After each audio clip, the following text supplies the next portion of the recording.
Good day, everyone. Today we're going to be taking a look at section 5.3 on the conservation of energy.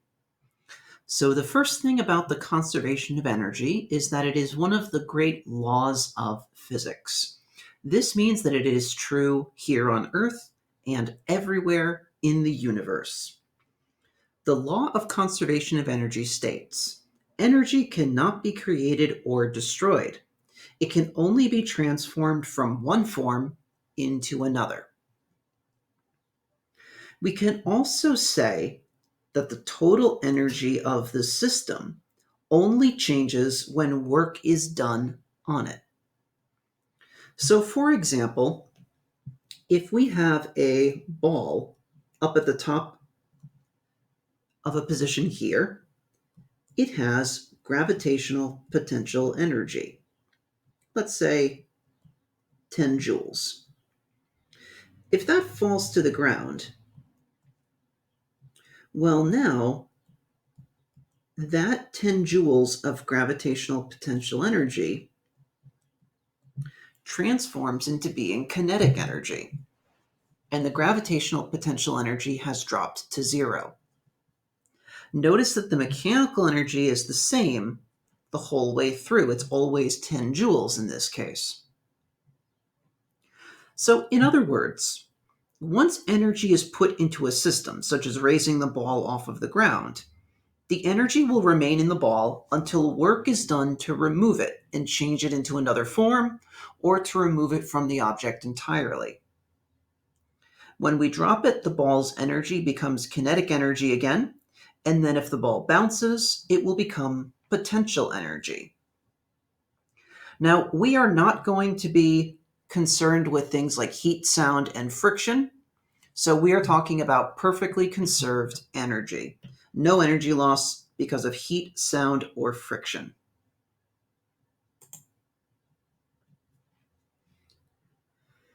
Now, in terms of the math involved with this, there's really nothing new here. The energy transforms between gravitational potential, spring potential, and kinetic energy, depending on the situation that's described or pictured. The sum of the gravitational potential energy, kinetic energy, and spring potential energy is called the mechanical energy of the system. And we've actually already worked with this a little bit last week. The mechanical energy of the system will only change if work is done from outside the system. Now, the nice thing right here is that the formulas and the equations for gravitational potential energy, spring potential energy, and kinetic energy all remain the same. But it's important to note that the value changes over time as energy flows from one form into another. So the GPE might become kinetic energy. The spring potential energy could convert to gravitational potential energy, and so on, depending on what's happening in the problem.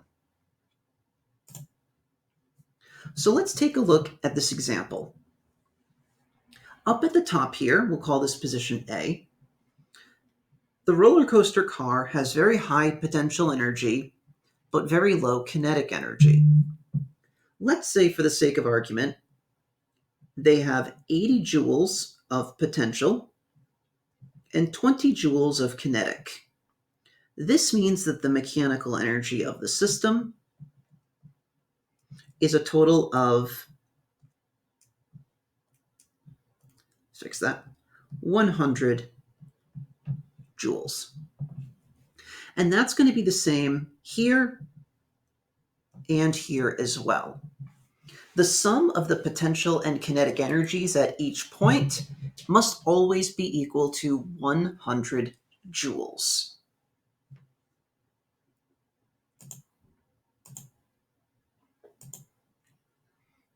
So we're going to take a look at some example problems next. A ball is lifted,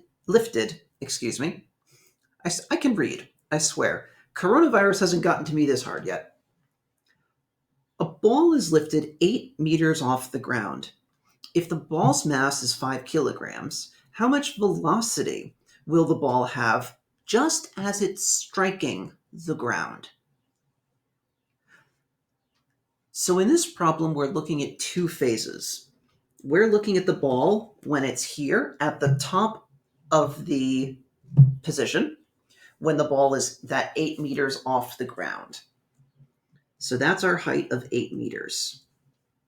We're also going to take a look when the ball is here at a height of 0 meters. Now, at this point here, we can assume that the velocity is 0. And down here, the velocity is what we are looking for. So let's take a look at what we know. We know the mass is 5 kilograms. We know the initial height is 8 meters. So at the beginning, we need to find the gravitational potential energy. Mass times gravity times height. Using gravity is 10. That's 400 joules of GPE. And at the beginning, since the ball starts at rest, that has to be 0 joules of kinetic energy. Meanwhile, at the bottom here, when the height drops to 0, well, the GPE at that point has to be 0 joules. So what does the kinetic energy have to be? It has to be 400 joules, because this section up here and this section down here have to be equal to one another. And now, knowing the kinetic energy at the bottom, we can solve out for the velocity.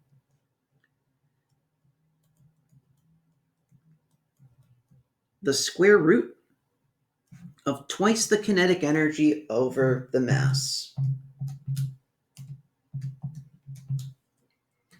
And it comes out to be 12.6 meters per second. So notice here that mathematically, there's really nothing new here.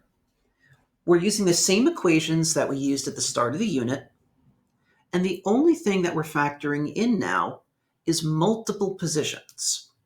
That's it.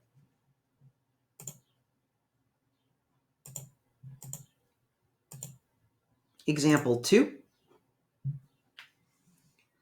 At the top of a 12-meter high building, a 32 kilogram marble is compressing a 3,200 Newton per meter spring by 0.7 meters. What is the mechanical energy of the system? Now, something specific here.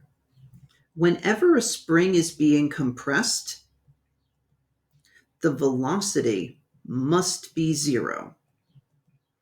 And that's because once the ball is moving, the spring is releasing its energy. So if you have spring potential energy, you cannot have kinetic energy at the same time. We're not going to be looking at situations where the ball is in the process of releasing energy. It's either before or after. So a good rule of thumb, something that you can always remember, is spring potential energy or kinetic energy. You cannot have both. If you have one, the other must be 0. So we know at the start of this problem, the height is 12 meters. The mass is 3.2 kilograms. We know that the spring constant is 3,200 newtons per meter. And we know that the compression of the spring is 0.7 meters. Well, since we have spring potential energy, the kinetic energy has to be 0. That's done for us. Gravitational potential energy, mass times gravity times height, because we're raising the object off the ground here. 384 joules of energy for GPE, and the spring potential energy. We know that's 1/2 kx squared. Plug and chug for that. And that comes out to be 784 joules of energy. The mechanical energy is the sum of all three. 0 plus 384 plus 784, 1,168 joules of total mechanical energy. And that's the answer to this problem.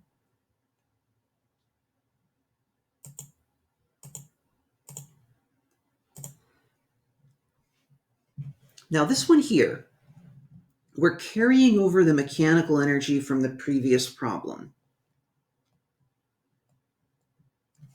And the question is, how fast is it going to be going when it strikes the ground? Well, at the ground, the height is 0. And the spring is no longer compressed.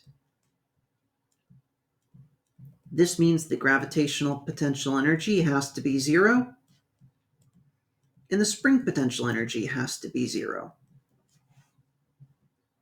So therefore, what's the kinetic energy at the bottom of the building? The mechanical energy of the system. And we're going to use the same equation as before. Twice the kinetic energy over the mass. Plug in Chuck.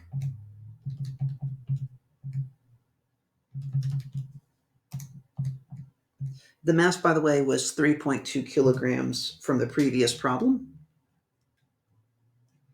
Comes out to be 27 meters per second. I'm kind of going through some of these calculations at the end a little bit more quickly because calculating the velocity is something that we've done before. It's this step here, the beginning parts of these, those are actually the new parts of this section, so just bear that in mind.